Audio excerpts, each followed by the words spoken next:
RPG lessons learned. When the game is over, when your players are gone, that's when lessons are learned. We're at RPGLL Podcast on Twitter, Instagram, and Facebook, rpgllpodcast@gmail.com, and check us out online at rpglessonslearned.com. Hi, welcome to RPG Lessons Learned, the show where you can learn from our mistakes. And with me, as usual, is Tanner. Hi, Tanner. Hey, Dusty, how you been? You know, I'd complain if anything was less than perfect. There you go. So today we're talking about an adventure that I ran you through, another hex dungeon. Don't worry if you're following at home and you're like, oh my God, another one. It's our last for now. For now. It's our last that we've currently run. The next episode that we record will have nothing to do with hex dungeons. Have no fear. But this was our fourth together, my third time running it. And this one was Christmas-based. All right, Tanner, right out of the gate, how'd we do it hitting your checklist? Oh, yeah, let's hit it. All right, so multiple factions. So the sort of story for this one was that something terrible has happened in Santa's workshop. And you realize that there's been invaders from a sort of alternate mirror dimension from Krampus and all of his minions. And so you had two factions. You had your Christmas elves, and you had your Krampus orcs, right? Absolutely. Yeah. Things to talk to, things to fight. Yeah, definitely. There wasn't much reason to want to fight the elves. But the orcs and the goblinoids and stuff, definitely you could fight. And yeah, you could talk to the elf survivors that I ran into. There kind of was a reason to fight the elves. Do you want me to tell you about that? Yeah, sure. So when they uncovered this mirror into a mirror universe, Santa was actually the first to use it, not Krampus. And Santa, from his point of view, rescued some goblins. So he has elves working in his toy shop. Krampus has goblins toiling away in his coal mine. So the dungeon is a big mirror image flip where 7 of the rooms are Santa's workshop and 7 are Krampus's coal mines, and they are mirror images of each other. And the impetus to fight the elves or to fight Santa was that Santa had essentially been trying to, for lack of a better term, gentrify these goblins. He'd gone through the mirror first. He, from his point of view, had rescued some goblins, but here are all these goblins that have been brought through a while ago, and they're dressed in these bright red and green felt outfits doing forced labor in the toy workshop. And Santa thinks he's gentrifying / civilizing these goblins, but in reality, of course, he's simply abducting them, has simply abducted them and is making them do forced labor. So it's hard to find. It wouldn't be obvious to kids. Kids would just fight the goblins and the hobgoblins and obviously would side with the elves. But if you look a little bit deep, I wanted to make sure there was a good reason to side with the goblins if you wanted to.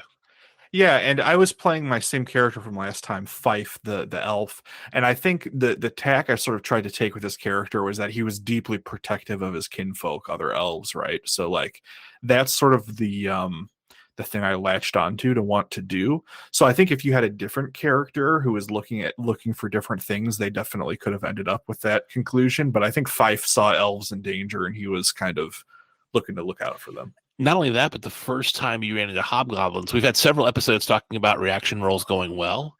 You actually had a reaction roll go very poorly.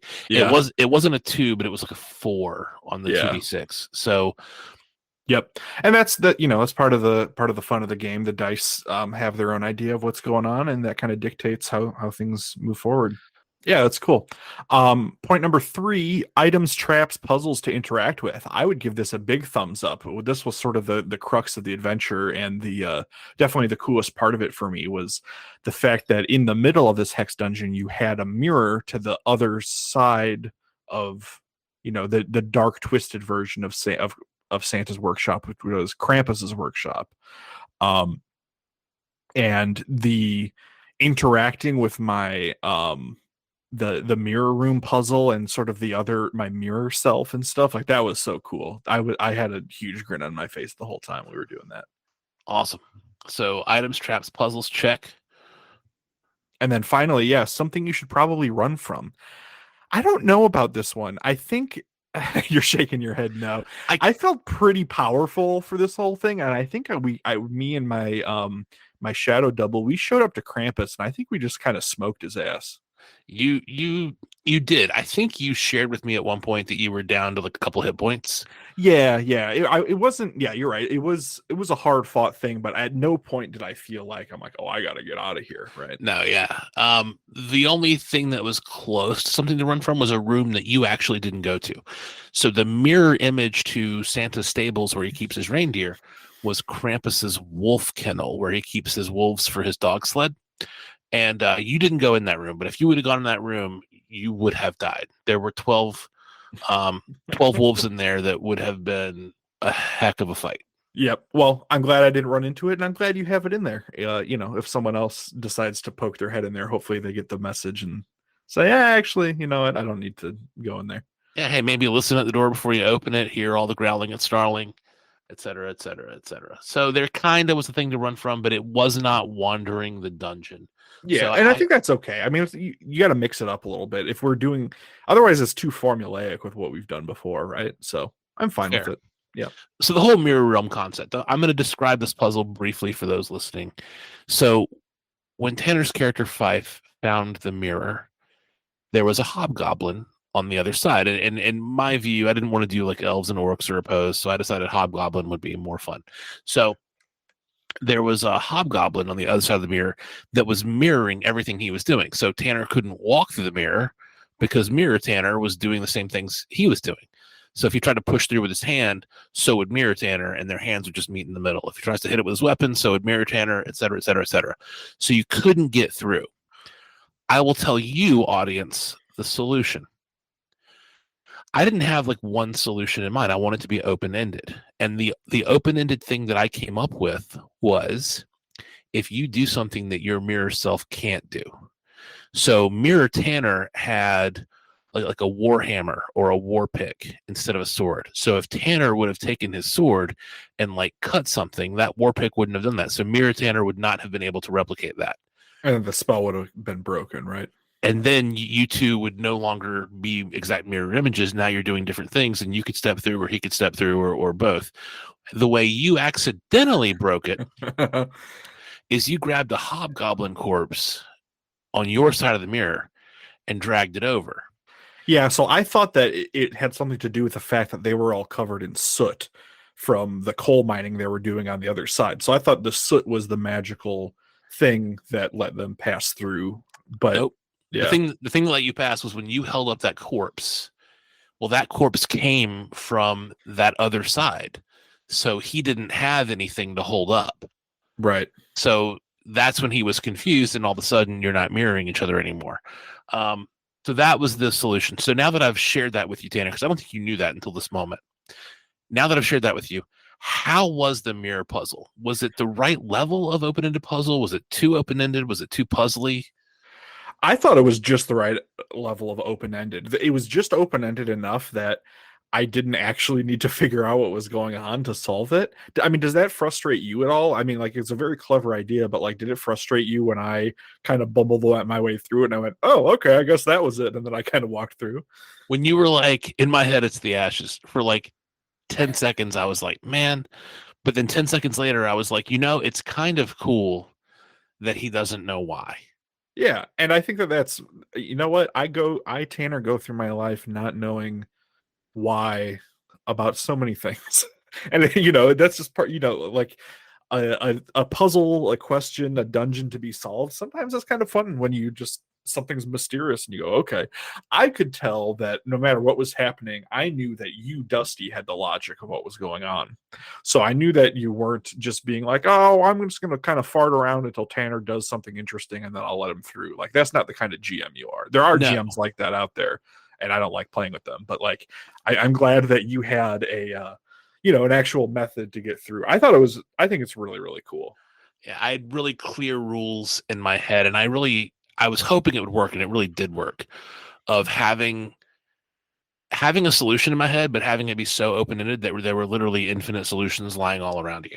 And I think that's the best. I mean, one of the sort of OSR principles that you could apply to lots of things, but certainly to puzzles, is that like you should create an interesting thing, or but like don't give them like don't plan on a way to overcome it, right? Create the obstacle, don't create the routes to overcome it. And that way you get all sorts of these very cool things. Like one of the I saw on like some blog one time where it's like, here's an example of that.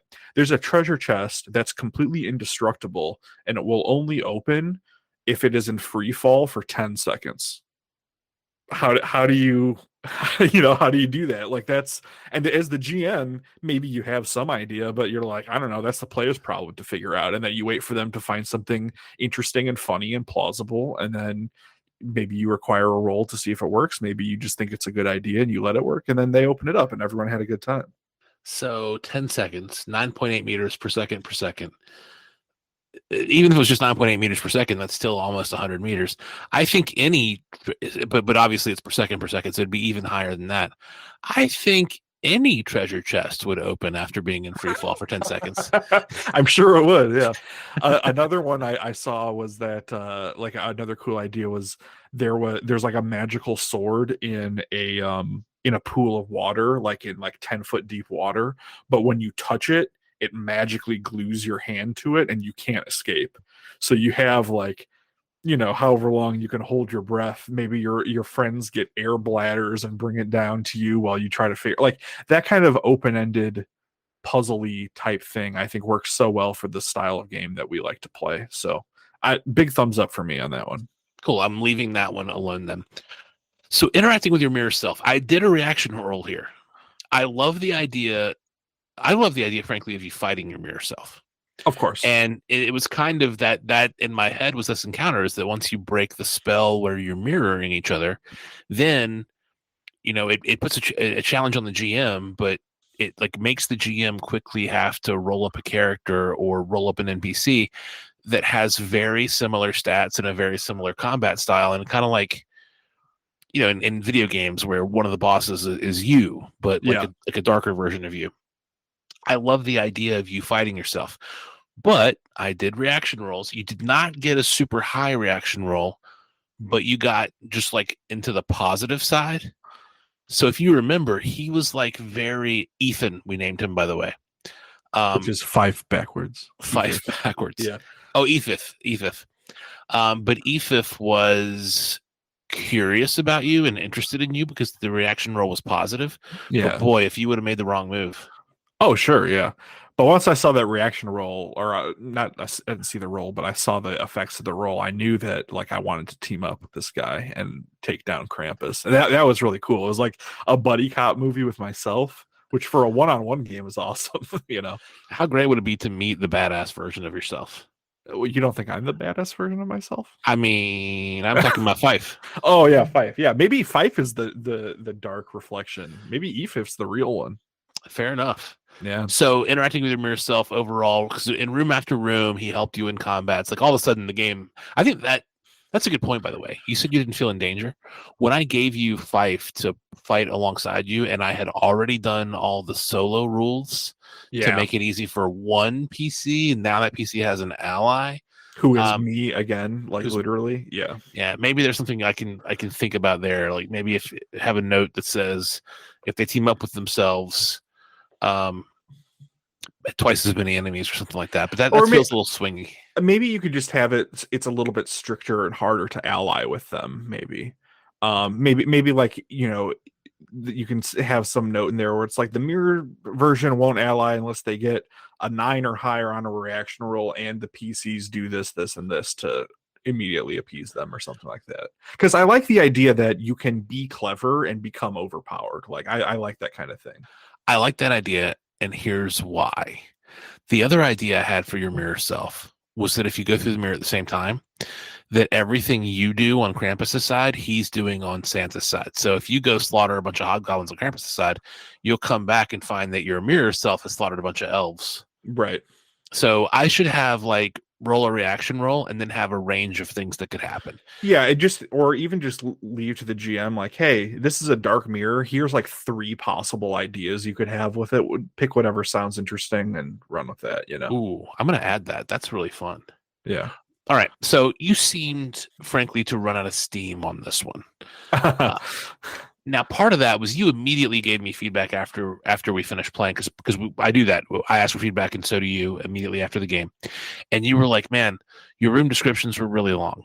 And as soon as you said it, I was like, "They were, they were Yeah. really long."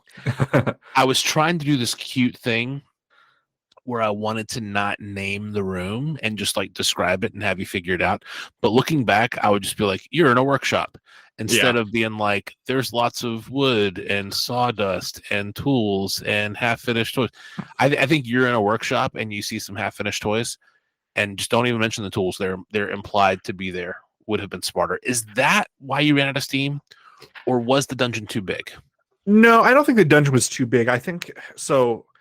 First off, this is the fourth hex dungeon we've done in a row, and we did these pretty tight back to back. I think we did all four of these within like a span of like 2 months or something like that. So, I mean, I was just sort of ready to move on from the format at this point. I feel like we had tested it and we figured out the good stuff and the bad stuff, and we had talked about mystery games, and I kind of wanted to run a mystery afterwards. So I was just kind of ready to be done with it. But that's just kind of my personality. I'm kind of always like excited for the next thing a little bit too much.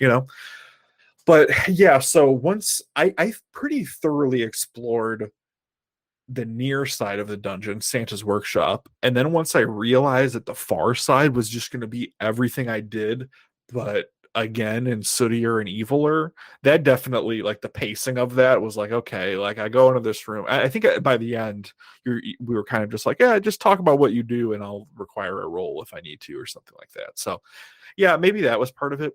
The descriptions thing, this is a good tip. My favorite thing to do with a description is to end with the most interesting thing that they're probably going to want to interact with immediately, right? So you can say, yeah, you're in a workshop, there are discarded tools, everything is array, or in disarray, big wooden benches, half-built toys, light streaming through the windows, and in front of you there's a dead elf.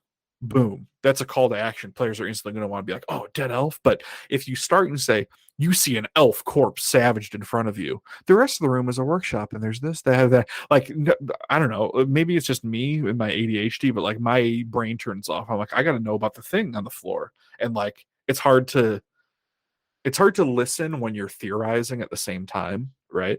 So I always try to leave off the most interesting descriptions for last and just give them enough of an idea of what's there. And then if they want to ask follow-up questions or investigate out what's on the tool bench, then you can do that. But you don't need to tell them what's on the tool bench, right? You just like, there's a tool bench with some stuff on it and an elf corpse, right? So here's what I've done in the boxed text in the book of 12 adventures that I'm writing since you gave me this feedback. Every room has a 3-sentence description now. The first is like, you're in a workshop, you're in a coal mine, you're in a warehouse. The second is, it briefly describes how you know that.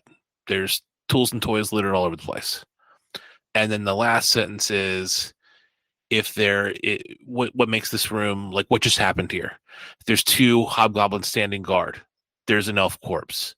There is a pile of something on the floor. So every room description is now 3 sentences. And on the one hand, it's very repetitive. But on the other hand, I think about usability at the table. Yeah. It gives the GM way less to read. And now the players can start asking questions. And the GM And can just start answering questions. and if that's not your style, you as the GM can elaborate on that. It's a lot easier to look at 3 bullet points and expand from there than it is to look at a paragraph of text and try to distill out what the important stuff is. So here's my last question for you. If you picked up a book of holiday adventures for like $5, and don't misinterpret that, I don't plan to sell this, but if you picked up a book of holiday adventures for $5, hypothetically, and this adventure was in it, would you have any desire to run this adventure? Yeah, I think so. I think selling some selling the group on the idea of a Christmas adventure, I think is a little bit easier than selling somebody on a New Year's or a St. Patty's adventure, right? Like, hey, there's a cool Christmas dungeon. Let's play this.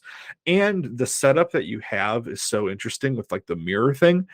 That's like a very video gamey kind of thing, but I can't remember ever seeing something like that in a tabletop game. Don't correct me because I'm sure, dear listener, that there is something out there. I just haven't seen it. But like it was inventive enough that would immediately shoot to the top of my list.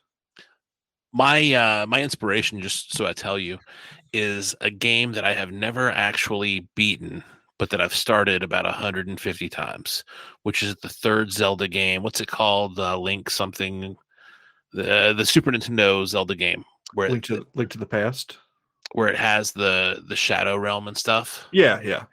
Yeah, Link to the Past. See, I grew up with Sega kids. I didn't grow up with Nintendo. So that game where it was the same maps, but shadow or night or whatever was my inspiration for the mirror image. And also just the fact that I wanted to have Krampus.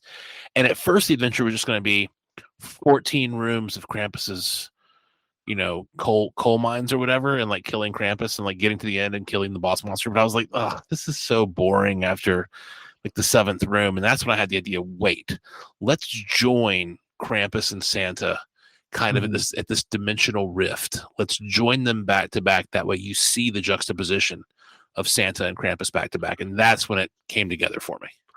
One thing you didn't have in your notes, but I wanted to mention to you, a piece of feedback that you learned from, you started me right in this adventure. You didn't you didn't start me in town poking around trying to get an adventure hook. You said you've been on the trail of this aurora in the sky, and you followed it, and eventually you've arrived at this workshop. Boom. I'm like, cool. Like that was a very, very powerful start, and especially for like a one-off holiday dungeon, it's like just freaking start them there, like Yep. Don't hide the cool Christmas stuff you made. Yeah, we said this 2 episodes ago, but I think we said it really well then, and it bears repeating now. If all the players agree, if everyone understands they're showing up for a dungeon crawl, then start in the freaking dungeon. Yep. Because you'll have that one player who wants to negotiate the price of ale. All right, so lessons learned here. Shorten up your room descriptions. Get it out as fast as you can. That doesn't mean talk fast. That means say fewer words. That way, if they want to know more, they can ask questions, they being your players. So shorten your room descriptions. Yeah, fit it in a tweet. Absolutely. Oh, that's a great advice. The next is, we said this last time about St. Patty's, that a good theme really helps you fill the dungeon, but a great theme, like the whole mirror image thing, for me, once I came up with that, everything wrote itself. Like that was the hurdle. And once I cleared that hurdle, the room descriptions just kind of appeared on the page. The monsters appeared on the page. I got a lot of content written very quickly once I had landed like the theme that I was super happy to explore. And just to tag on to that, I mean, I've found in preparing across every game I've played, coming up with a cool idea is like 80% of the work, and then filling it in from there like is fun, but you can't rush that good idea. Yeah, some of my best adventures have been like, I want to have them play Frozen, but I want to see how far I can go before they figure it out. And then boom, that's your theme, and everything comes together based on that. Anyway, and then lastly, we said this last time, but it bears repeating, goals are key. It's not just that I started you in the dungeon, it's that I started you in the dungeon with the goal of figuring out why the red aurora in the sky. And then as you got into the dungeon to see that these monsters had invaded, obviously your goal at that point was to save Santa and figure out what was causing this invasion. So player motivation or player character motivation is key to give them a reason to go through your dungeon. Yeah, I think that's all really well said. And if you'll mind indulging me, I have two very stupid pun ideas for the name of this adventure if you don't want to go with Krampus's Revenge. Ooh, I want to hear your pun ideas. All right, how about Claws in Effect? With the mirror image, I really like that one. Yeah, that's way better than my second one, which is Treat Yo Elf. I am a huge fan of Parks and Rec, but Claws in Effect with the whole mirror, and Santa Claus caused all this. It's true. Claws and Effect, yeah. Oh, Claws in Effect. Do I spell it AWS, or do I spell it like Santa Claus? I think you got to spell it like Santa. I mean, the usually the title's only for the GM. Just give them a little fun, right? That's fair. Santa. Yeah. So like clause like Santa Claus, clause in effect. Yep. Sold. That is the name for this adventure now. All right. All right. Thank you for listening, everyone. Take care. Bye-bye. People call them postmortems, evaluations, appraisals, reviews, retrospectives.